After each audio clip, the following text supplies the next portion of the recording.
Fidez les costumes, les cravates, les jeans et les t-shirts les vendredis dans les administrations publiques au Gabon.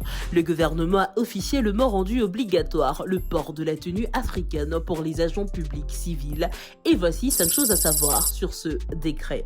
Numéro 1. La mesure concerne tous les agents publics civils. Chaque vendredi ouvrable, les fonctionnaires devront porter une tenue africaine pendant les heures de service et dans les locaux administratifs. Numéro 2. Le décret précise les tenues autorisées. Pour les hommes, il peut s'agir d'un pantalon avec chemise en pagne, d'un ensemble en tissu africain, d'un abakos ou encore d'un bobo traditionnel. Pour les femmes, les grandes robes africaines, les ensembles pagnes et corsages ainsi que les foulards traditionnels sont autorisés. Numéro 3. Certaines règles devront être respectées. Les hommes devront par exemple éviter la cravate et porter des chaussures fermées.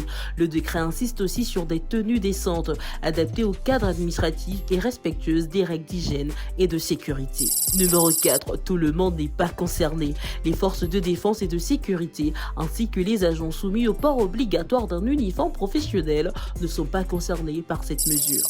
Numéro 5. Des contrôles et sanctions sont prévus. Le respect de cette règle sera surveillé par les chefs de service, directeurs et responsables administratifs. Un agent qui ne respecte pas cette obligation pourrait se voir refuser l'accès à son service et s'exposer à des sanctions disciplinaires.